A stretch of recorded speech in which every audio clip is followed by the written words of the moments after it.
Hi, and welcome to the first BrandMe Spotlight podcast ever. I'm delighted to have Jen Corcoran here with me today. And Jen is an amazing LinkedIn consultant who is on a mission to help sensitive and empathetic female coaches, consultants, and trainers to toot their horns on LinkedIn in an aligned and easy and fun way. So, welcome, Jennifer. Thank you for taking the time to join me today. Obviously, I've known you for a long time, so I know how fantastic you are. And I just want to thank you now for coming on and sharing your story and insights into your business and personal brand. So if you're ready, let's kick off with the first question. So this is about your personal journey. What inspired you to pursue or start your own business? Just to start off, thank you so much for having me on. I'm really glad to be your first ever guest on your podcast, and you are amazing as well. So sending that to love. So I am very much an accidental business owner. I had no intention of ever starting my business. I just burned out in my corporate life and had back surgery. And when I was off after the back surgery, like recovering, I had one of my midlife kind of crisis moments of what am I doing in my life? Where am I going? And I decided that I'd fallen out of love with my job and my corporate life. So I just made a decision to quit. And then a few months after, I still was at sea and had a bit of a gap on my CV and thought, oh shit, it's been a few months now. What am I doing with myself? And I was really passionate about social media at that point in time, and I'd studied it as a hobby, and I'd won awards in my corporate life. And I started to think, oh, maybe I could do this for work. I actually do something that I really enjoy. So I set up my business, but I wasn't fully intentional. Initially, it was kind of a front, as in, I've been off work for 6 months. Let me say I'm doing this and see how it goes. And this will Yeah. kind of plug the gap. And then I started the business, promoted it, and suddenly I had a few clients, and it was like, oh, I am actually doing this now. So a totally strange story, I would say, compared to a lot of other business owners. Happened by accident. And then over the last 6.5 years, I have fallen into it, and now it is my purpose or my passion. But at the start, it was a very different story. Yeah, I think I can resonate with that. I, I think I didn't really think about starting a business until I had my first son. And then even then it took another 12, 14 years before it actually happened. So yeah, sometimes you kind of have the thought in your mind and something kicks you up the arse, so to Yeah. speak, to kind of make the move. So what do you think were some of the biggest challenges you faced when you started your business and how did you overcome them? I think for the first year or so, it was still being an employee mindset versus business owner mindset, and just not taking full ownership of everything I was doing. I know for the first year, like all my clients, I treated them like my bosses. Yeah. And it's because I wasn't really sure of, I felt a bit of an imposter. What am I doing? And I just hadn't really leaned into like being this business person and develop myself. I didn't even know what my personal values were or my brand values. I felt like I was on a very shaky substance. And I think when I finally delved into that and got some clarity and felt like, oh, there is a bit of purpose behind this now, then I leaned more into that kind of business owner mindset and took more ownership and started to create stronger boundaries. I think at the start, my boundaries were absolutely pathetic. And I was still in that kind of corporate go, go, go. And my clients pipped up, even though they might have only paid for a certain retainer with me. When I initially started, I was doing social media management, but I frequently gave more. And kind of burned myself out again. So I was making the similar mistakes that I'd made in corporate. So I would say that was my first big challenge of getting out of that employee kind of mindset into business owner mindset. Yeah, I agree with you. I agree with you. There's a lot of things that when you come from a corporate background or any employee background and you don't necessarily have any business experience to that extent, the whole mindset thing and obviously we're talking about you and your personal brand as well. So for me, it was kind of like, how do I sell myself? How do I do that? So nobody teaches you necessarily how to sell yourself. They teach you how to sell products and services, features, benefits, blah, blah, blah, blah, but not necessarily yourself. And that's where the whole mindset thing, I feel, comes in as well. So, obviously, when you think about your expertise and skills once you started your business, how do you stay updated and continuously improve your skills in your industry or your profession? Yeah, I think I just follow a lot of independent LinkedIn consultants and trainers around the world. Like, so we're all basically stalking each other's content because some of them hear about updates before me, especially those based in the US. And even some Australian trainers, they've had features roll out in beta over there first before it's come to the UK. So yeah, just following fellow trainers that I respect and following like LinkedIn's, all of their various business pages just to keep in the loop. And yeah, just keeping an eye on trends and yeah, like what features are coming or going, and also just what's happening in general on the platform. But I would say, yeah, mainly through my peers, just we all kind of focus on different areas and angles of LinkedIn. So some people I, follow will be like content creation experts, others will be more profile optimization and personal branding experts, others might be social selling experts in the DM. So I'm just kind of following this wide range of fellow LinkedIn nerds, really. Fellow LinkedIn nerds. I like that. I like that. So can you share a specific project or accomplishment that you're particularly proud of and why?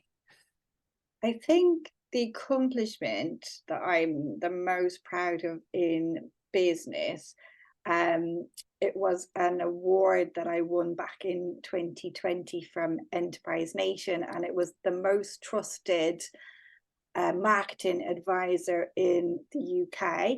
And the reason I was super proud about it is because I'm all about building that trust. And like I said, initially my journey, my substance of my business was very flaky. And then I, really worked on my personal brand and my business brand, my values, my mission, my vision, all of that, and fell in love with my business and started to really put myself out there, and then to be recognized by my peers as a trusted professional, because there's a lot of marketing hype out there. So Mm. I think the fact that the word trust was in the title as well, I was just like super proud of that. Because I was only just over 3 years in business as well. So yeah, I felt I've won quite a few awards as a business owner and as an employee, but that one for some reason seemed to mean the most. And yeah, through Enterprise Nation, I've had a lot of opportunities. I was invited to number 10, and I've been part of campaigns with them over the years. One was local leader Devon in the pandemic. There were various local leaders throughout the UK, and I was supporting fellow business owners in Devon just to keep sane really throughout the pandemic. So yeah, I really was happy when I got that accomplishment. Good, well done. And I know that you've done a lot of different, accomplished a lot of different things throughout your career. And I'm sure that kind of helps to raise that credibility of who you are and what you do as well. So would you say that you kind of recommend people do that too? So it's a bit of an off question there, but Yeah. I think if you can't toot your own horn, you can't expect anybody else to fully buy into you. And I am like an introvert, so I do cringe a lot with, showing up and being visible. And I'm also a highly sensitive person. And I think that's why I work so hard on my personal brand and why I love the online space, because my profile and my content does the talking for me. And I think initially I was scared, like, excuse my language, shitless of all that, like putting my foot out there and being online. But I think it clicked for me when I realized the power's in my hands. I can actually position myself the way I want to. And that's when I started to get excited. And I never entered awards like throughout like my corporate life. I used to see people winning and they were usually like extroverted and great public speakers. And I just thought, oh, I could never win an award. I'm not that type of person. I like to be in the background. I like to help other people, be in the spotlight. I don't want to be in the spotlight. And then I think I reached a phase in my life. It was actually towards the end of my career. And the reason I entered my first award was actually fingers up at my boss at the time, because he scored me, I think, 3 out of 5 for networking in an annual appraisal. And I have been networking like a storm for my company, doing it a lot in my free time. And I thought, I deserve 5 out of 5. So I entered the first one, which was the most network PA in London, and I won it. And yeah, so the first one was out of spite. But I think entering that, it made me realize, you know what, you can actually win things. I think a lot of people do block themselves and think, I won't enter because I won't get anywhere. And you always have a good chance, because a lot less people enter awards than you think. It's a bit like online competitions and quizzes. I'm a fan of them as well. I'm going slightly off the topic here, but my mum, when I was young, she used to enter quite a lot, and she won lots of stuff like, new kitchen, new bathroom, everything. And the thing is, most people don't enter because they think they don't win, and it's the same with awards. So yeah, any award I've ever won, I would say 9 times out of 10 I've self-nominated. And yeah, like I just think if you're not in it, you can't win it, and you've always got a better chance. Like, what's the worst that can happen? Even if you don't get shortlisted, it's a really great exercise to do for your business, because you have to list out all your accomplishments over that year. So it's like having a mini appraisal with yourself and seeing how far you've come. So yeah, it's a really great exercise anyway. And I think it helps you feel more connected to your business, and it reminds you of the good things you've done, because we're always hard on ourselves as business owners. So we'll do one thing and then it'll be like, yeah, that's done now, on to the next. So it's a really good way to reflect back and go, God, wow, I actually did do some good stuff last year. Yeah, I like that. I like the way you said it's kind of like your own self appraisal of what you've done in your business, because we don't do that often enough, and look back and feel proud of the journey. So yeah, thank you for that. So as an entrepreneur, how do you approach risk taking and decision making in your entrepreneurial journey? I'm quite a cautious person by nature, but I do like trying things out. So just a little bit off topic again. So I am a highly sensitive person, but I'm also what's known as a high sensation seeking, highly sensitive person, which basically means I like scaring the shit out of myself to prove that I can do things, so I will like push myself out of my comfort zone, whether it's public speaking or going to a meeting at number 10 or jumping out of a plane. I like to just kind of go, do you know what? I don't want to do it, but let's see if I can do it. So I think I struggled in the first year with the concept of failure in business. Like anytime I had to pivot, or if something, I launched something or I did something and it didn't turn out well, I really felt like bad. Like, oh, I'm failing, this is not good, because in school and university you're taught to succeed. And then I quickly had to reframe that, because failure it goes hand in hand, hand with being a business owner, and there are so many failures before you actually get to success.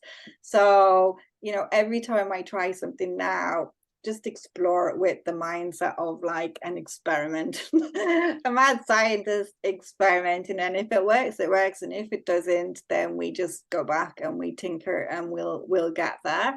So if anyone's listening today and they're fearful of things, or cautious, like I am totally the same. But I think when you reframe it as an experiment, it takes the pressure off, and you have to be willing to fail in business, because nobody gets it right like first time round.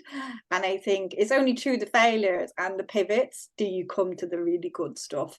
So yeah, I've had a bit of a journey, but in general I do like trying things out and tinkering and researching and testing. I'm one of these annoying people, like you could tell me the fire's really hot, but I have to stick my hand in myself. Okay, now I believe you. So I am somebody who kind of goes around all the houses and goes deep. Sometimes I wish I could fast track, but it's just my personality. I have to do everything, which I suppose makes me a good consultant because I will know in depth about everything.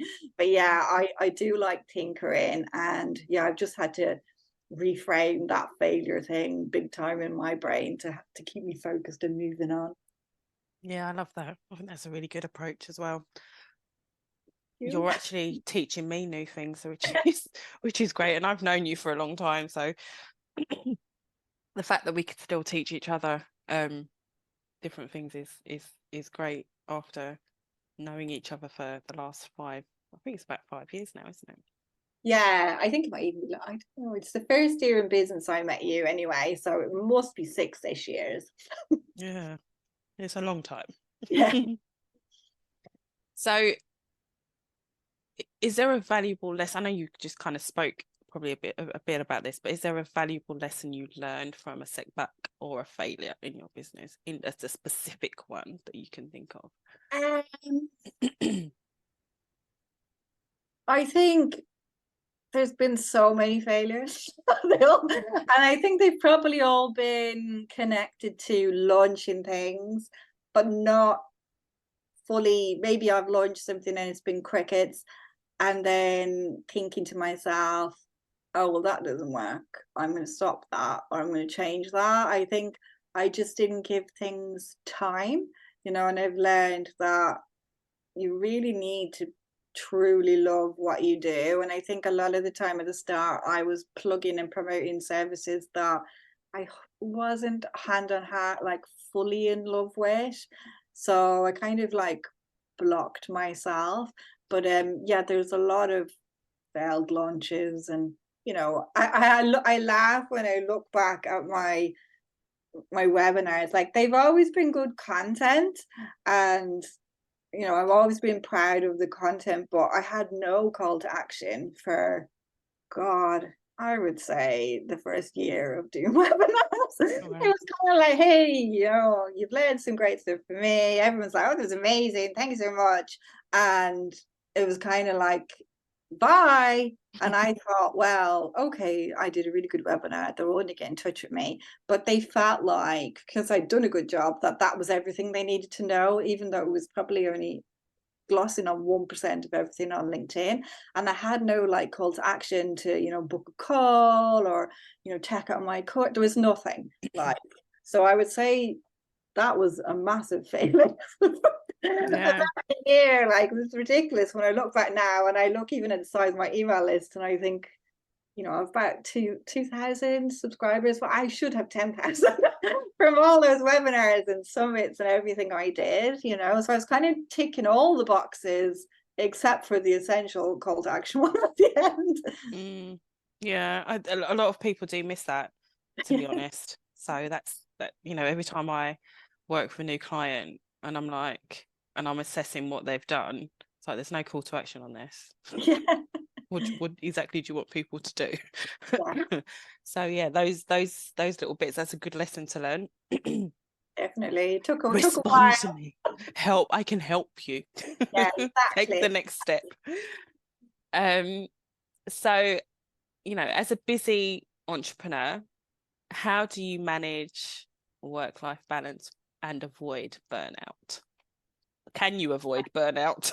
Yeah, it's tricky, I think, because I am an empath. Like, I feel a lot of things and go deep with my clients. So if they're like stressed, I get stressed. So I think I've had to change my morning routine and my hours.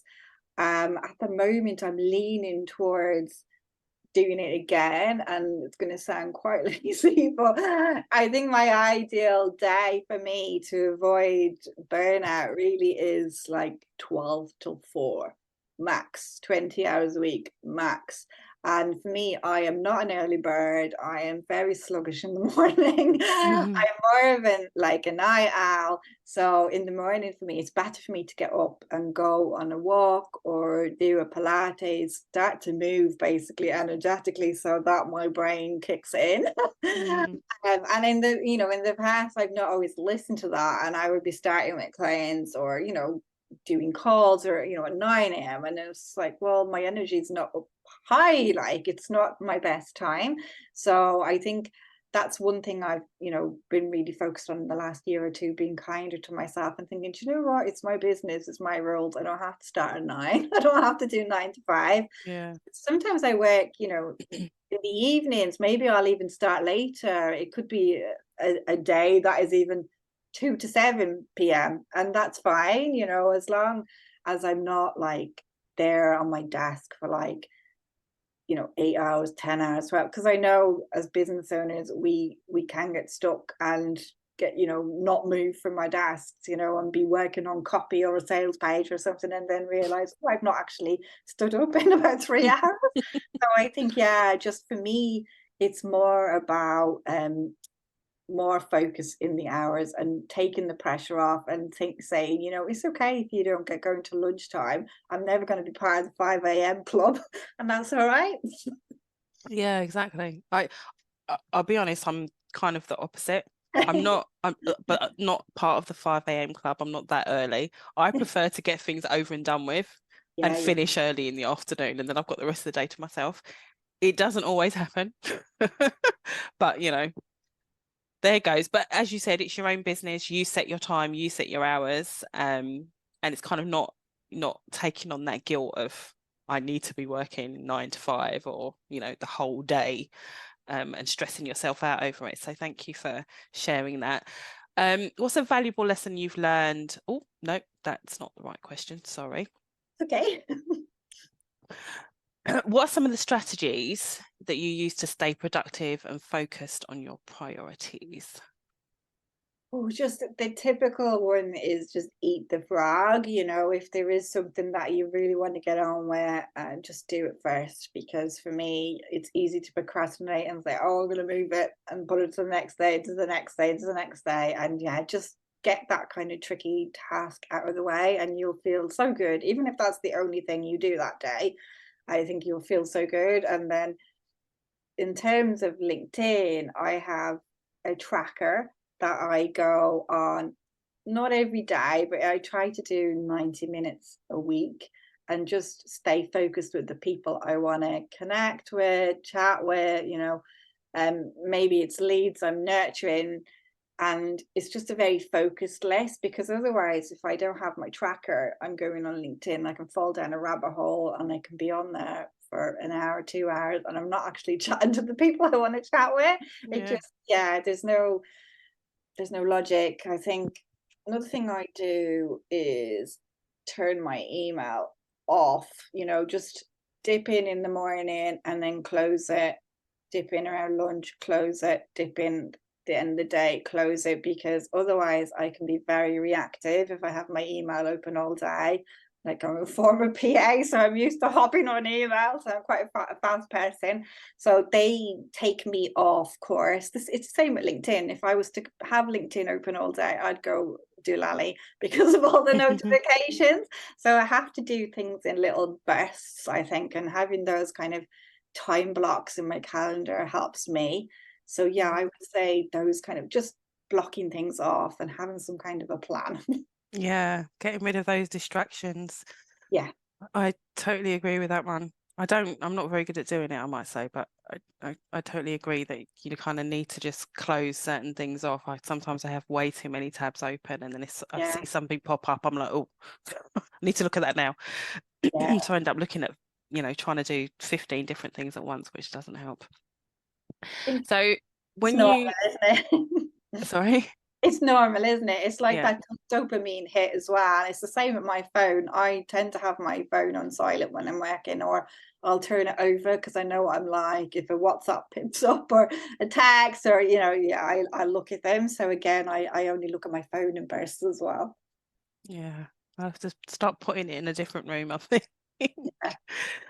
So when you think about your industry and the trends and predictions, what do you see as the most significant trends or challenges in on LinkedIn right now? Yeah, I think at the moment, like AI is coming into force, and people are chatting a lot about, ChatGPT and different artificial intelligence writing content for you. I have tried out ChatGPT myself, and I think it's both brilliant and scary. I think for me, it's an amazing tool in terms of headlines or like paragraph suggestions. I wouldn't be like 100% advocate of it writing all your content because it's not going to sound truly like you. But I have to say, it has helped me, even with email headlines, anything like that. I have to say, it is great. But I wouldn't rely 100% on it for content. And I know some people have been using it in comments as well on LinkedIn, and then they've been caught out because just the nature of the comment, it's kind of maybe had first name in brackets and it just looks super spammy. And I think conscious consumers nowadays, they can feel when something's genuine or not, if it's a bot or it's not a bot.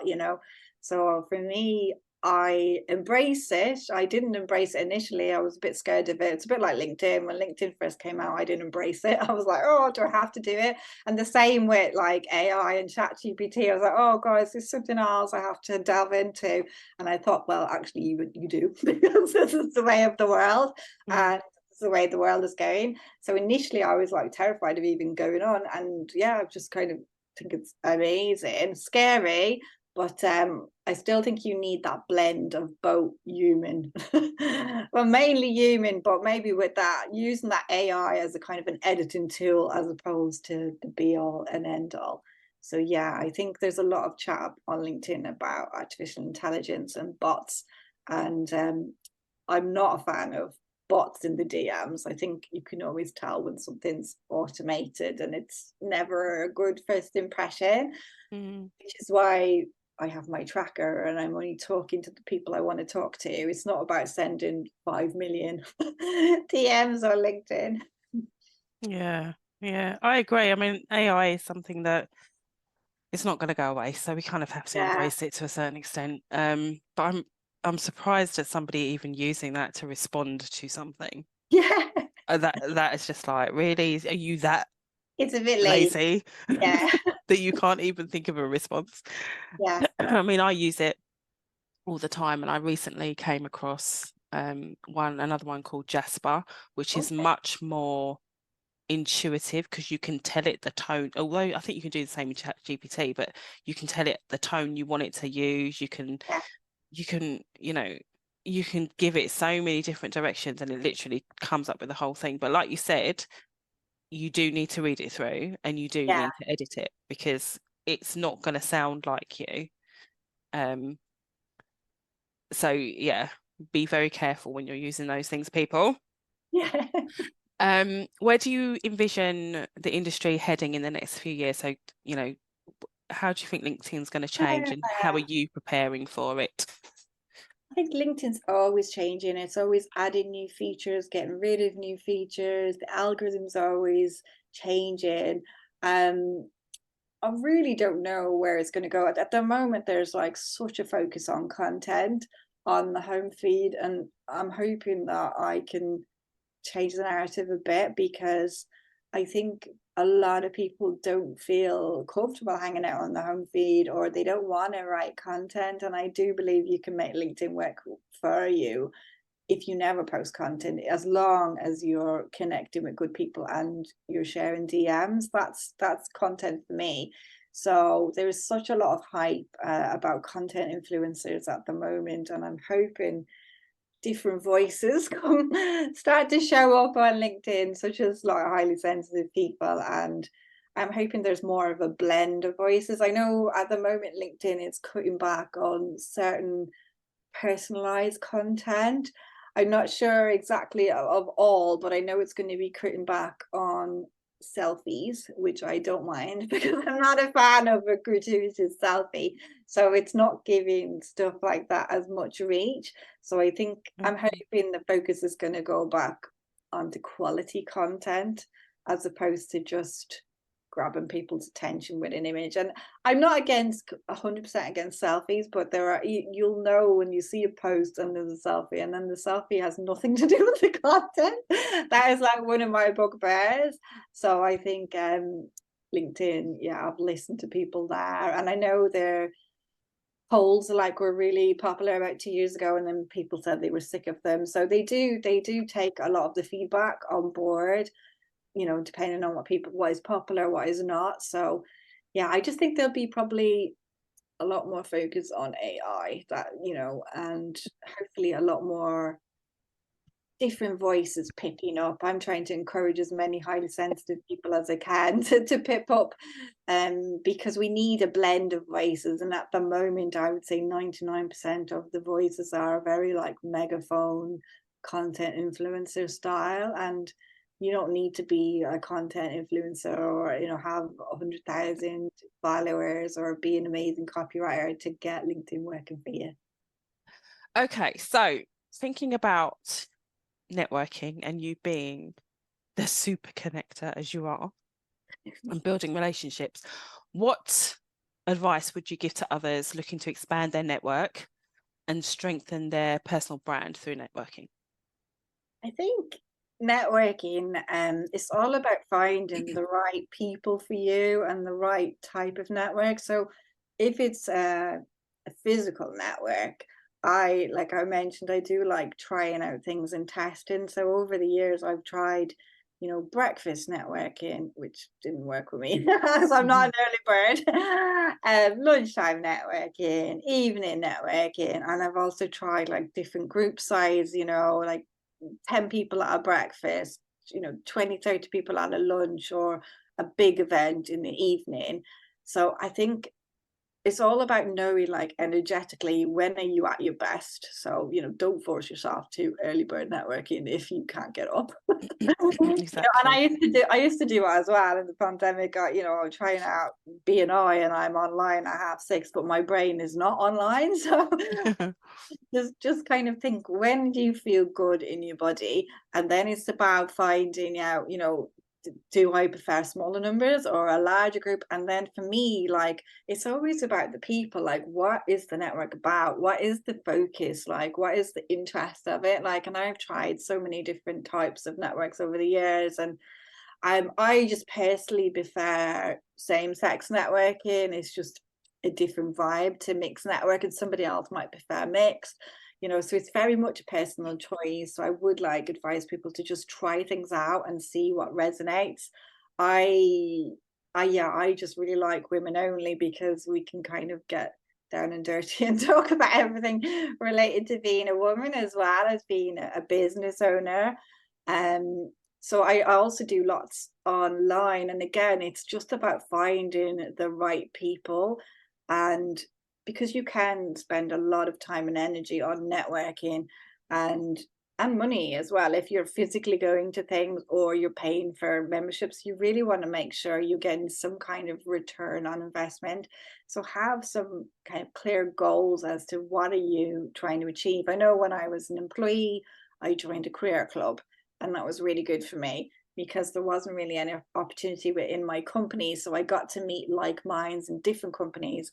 And then I joined a network for personal assistants, and I was PA at the time. So it allowed me to do lots of familiarization trips to really snazzy restaurants and bars and venues, and I like all that. So I just liked any kind of, I was at any event at the drop of a hat when I was a PA. If there was a glass of champers there, I was there. So now I have less energy, so it's not all champers now. But now it's more about like purpose. Who are the people? Am I going to feel comfortable there? You know, what is the style of the event? Am I going to have to do a pitch? And do I want to do a pitch? Because I know I surprised myself over the years, like as a business owner, like initially being terrified of like 60-second pitches to now being like, hey, I want to do a pitch. I want people to know I'm here. I want them to know about my business. So I think it really is trial and error, you know.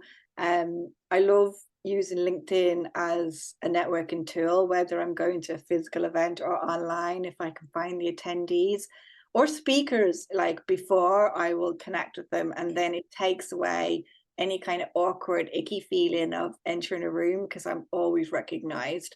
So it's an amazing tool for me. That would be my tip to anyone, like, you know, and don't be shy. Like, even if you're speaking at an event, why not reach out to all the other speakers? Because it's a great way to build your network. And, you know, it just, yeah, even when I was going to physical events, it really helped, you know, kind of putting out there that you're going to an event, and then other people are like, oh, hey, I'll meet you there. And it just made networking more fun, I would say. So don't be shy to reach out to people that you meet or who are going to be there. Yeah, I think that's a really good, really good advice about seeing who's going and connecting with them before, because sometimes you can walk into these events if it's a physical in-person event and you don't know anyone there, and it kind of feels Yeah, a little bit awkward, especially if you know, like you are kind of sensitive, yeah, empathetic person. It kind of probably puts you a bit on the back foot. So being yeah, able to see who's going and connecting with them before and just having a look at their profile and what they do, it kind of gives you um that emphasis to talk to them about, you know, their background and their profession and what have you. So you've got something to go in with rather than just going in cold. So that's really great advice. yeah. Do you prefer online or in person? Ooh, I would say mainly online, and then I do enjoy some in person. It's all about the network. I'll give a shout out to one network I'm in Devon at the moment called 6 Degrees, and they do really love this one. It's primarily business women and a few corporate women, but it's like a really safe space. The best way I can describe it is it kind of feels like a warm hug when you go in, and I'm not on commission for this, okay? But not all networking feels like that. Some networking can feel quite forced and a bit too formal for me. I personally prefer a little bit more informal and relaxed. So yeah, it really is just about finding your people, because when it's not the right network, it can feel pretty gross. Yeah, yeah, definitely. So in terms of giving back and your social impact, how do you integrate social impact and community involvement into your personal brand strategy? Yeah, I like to do usually every year, I like to do some kind of volunteering work or some kind of a project, and then kind of weave it alongside my business. So for me, it just makes me feel good. So obviously I'm helping people, but I'm also selfish. It gives me a hit as well. So my project, well, I did my kind of volunteer role this year was I was an I Am Remarkable trainer with Google, which is a campaign to just help, you know, women and people who feel marginalized to kind of speak up and, you know, recognize their brilliance. So I had to do workshops for them. And then my big project this year is I'm running a summit, a global summit in October for highly sensitive people. And I've got Amazing. together, yeah, I'm excited. I've got together like I think there's about 25 speakers in total, including myself, and they're amazing, like experts, doctors, researchers, scientists, coaches, trainers, all on the topic of high sensitivity. Wow. And yeah, I'm just really excited to for people to realize, number one, they are a highly sensitive person and kind of go, oh, okay, that's me now. Like, what can I do about it? How can I learn more? And then for the people who want to learn more, they're going to come away feeling so empowered, listening to these amazing speakers. I've been binge watching all of their stuff over the summer and interviewing them, and I have learned so much because I didn't even realize that the highly sensitive person's brain works differently to a non-highly sensitive person's brain in the sense of the connections it makes. I thought it was more I feel things, I'm an empath, and it's more of a mental thing. But now that I actually know scientifically the brain works differently, Mm. it's been like, wow, this is Yeah. what I think like this, and my husband thinks like this. Yeah, that's been my project this year, and just working on that. And then over the years, like I said, every year I assess what am I going to do, because it just gives me purpose, to be honest. I'm quite a purpose-driven person, and I think, oh, I would just probably get a little bit all in my head about my business if I didn't do it. So I think it kind of keeps me on an even keel. Yeah, yeah, I get that totally. And obviously having that social and community impact, and that giving back, and that for me, that's all about fulfillment of and making sense of everything that you've been through and making use of everything that you've been through that you can share with others. So it's really great that you're doing that, and you're doing all the things that you've done before as well. So can you share an experience where giving back has positively impacted your personal brand and your business or career? Yeah, I think, oh, there was a few things I did at the start. Oh, I've probably won 3 awards on the back of giving back. One was, so I didn't win it, but I was a finalist, and I won when I lived in Croydon. I won an award for commitment to the community, because I was running LinkedIn local meetups for business owners in the area. So I was doing it obviously because I love LinkedIn, but I also wanted to create a community for myself.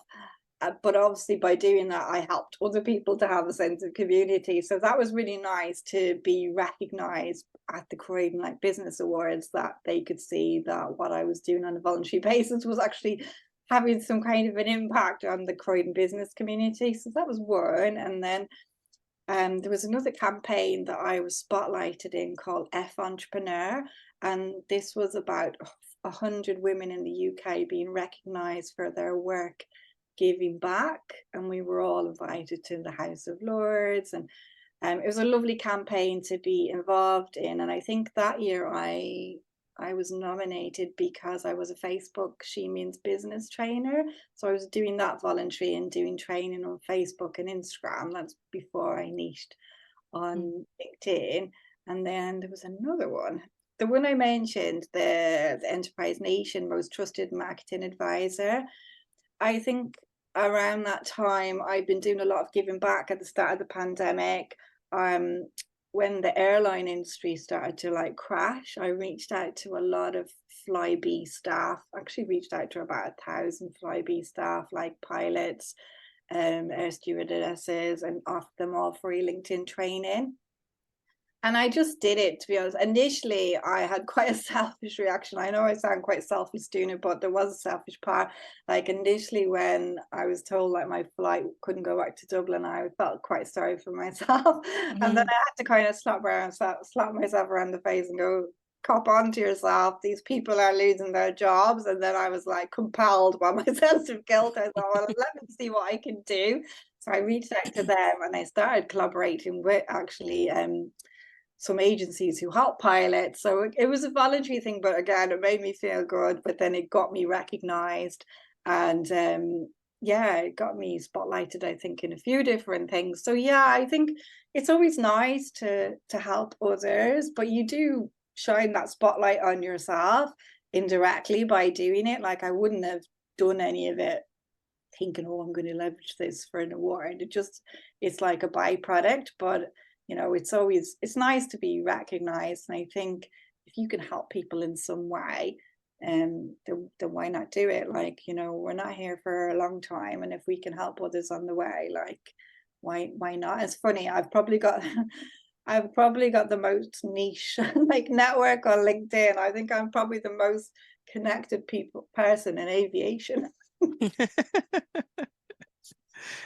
That's not a bad thing to be, especially when you might be able to get a cheeky discount on a flight, maybe. Not yet.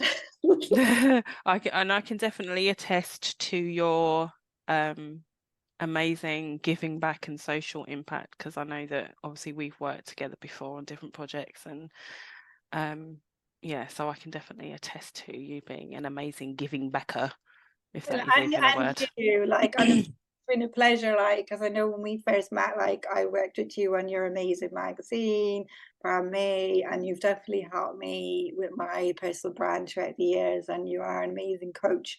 So I'm going to give you a shout out because you're blown a lot of smoke with my ass. And anyone listening today, Dion is amazing. So you definitely have to reach out and connect with her because she is a lovely person as well as like an amazing coach and personal branding expert. Oh, thank you so much. I didn't pay her to say that, people. It's come straight from her heart.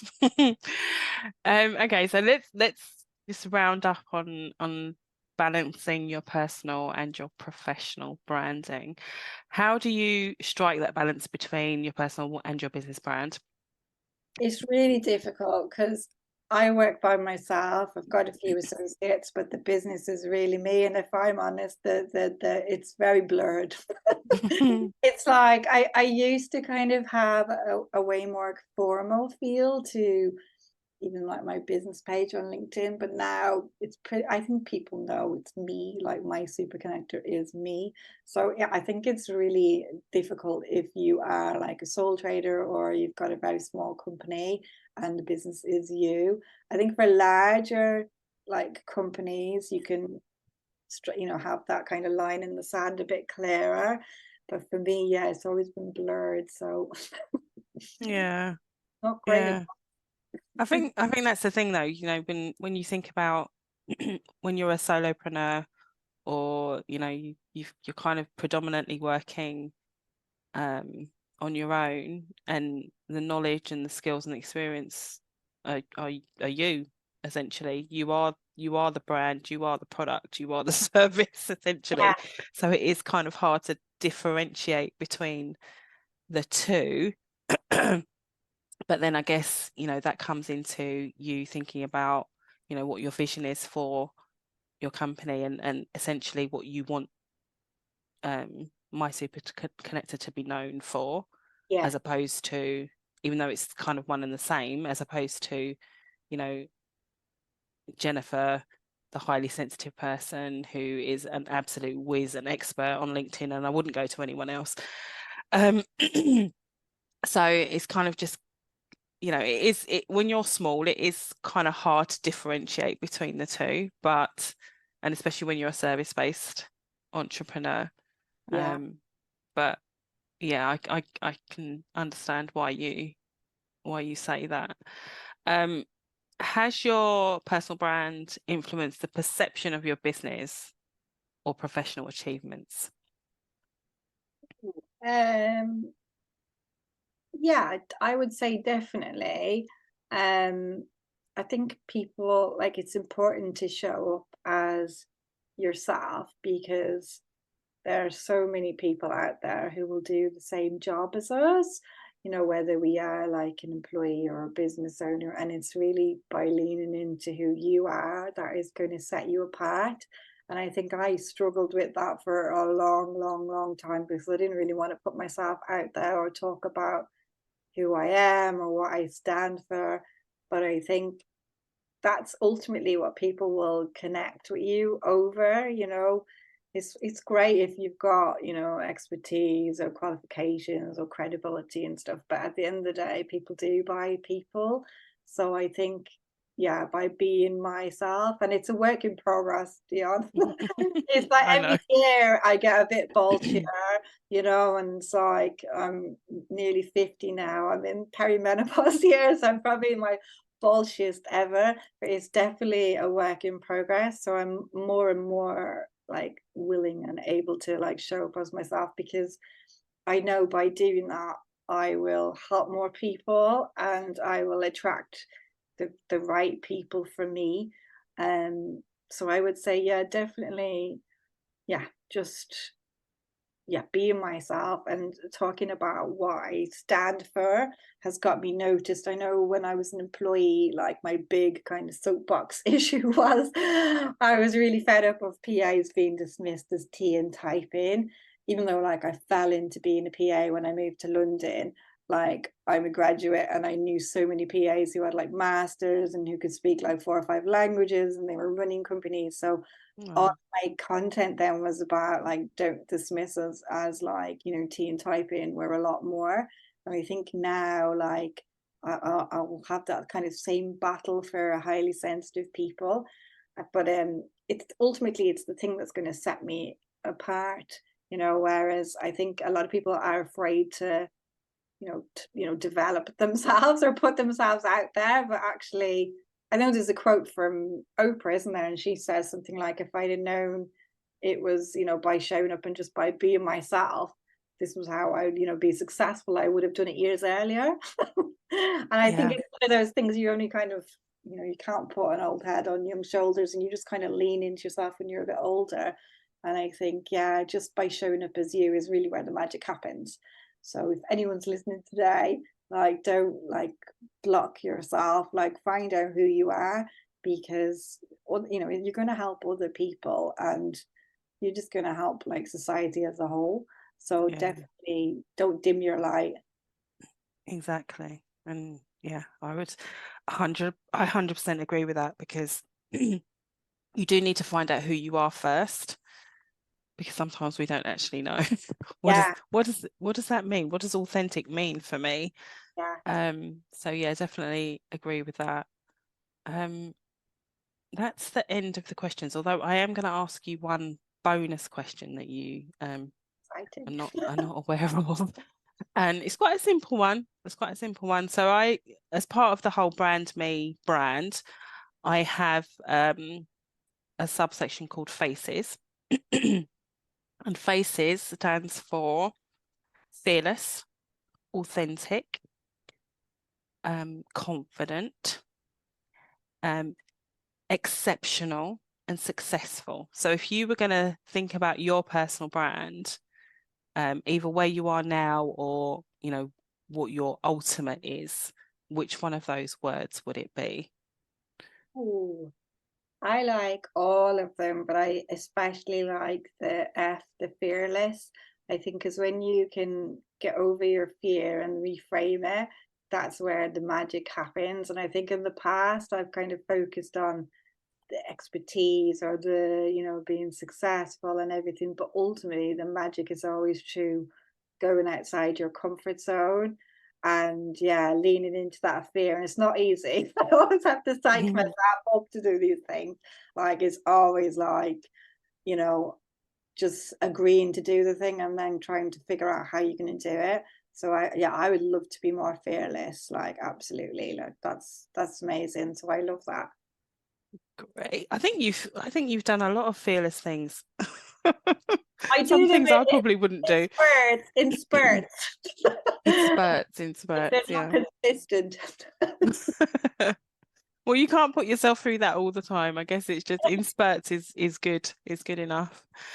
Well, thank you so much for joining me on the first BrandMe Spotlight podcast. I'm very grateful to have had you here today and answering all of these questions and being so helpful in sharing your journey and your personal brand. And I know that a lot of people are going to get some really good tips and advice from you from this call today. So thank you for doing that. Thank you for having me, Dion. It's been lovely chatting with you as ever. Good, great. Thank you. So I'm going to put Jennifer's links to her LinkedIn profile and her website below this call. So definitely check in with her if you are looking for support with anything LinkedIn. If you are an empath, if you are a highly sensitive person, and you resonate with anything that we've discussed in this call, definitely get in touch with Jennifer. I can recommend her 100%. I keep saying Jennifer and it's Jen. Get in touch with Jen. So yeah, thank you again, and we look forward to you sharing some comments on this this podcast. Let us know what you think, and yeah, we'll see you on the next one. Thank you. Take care.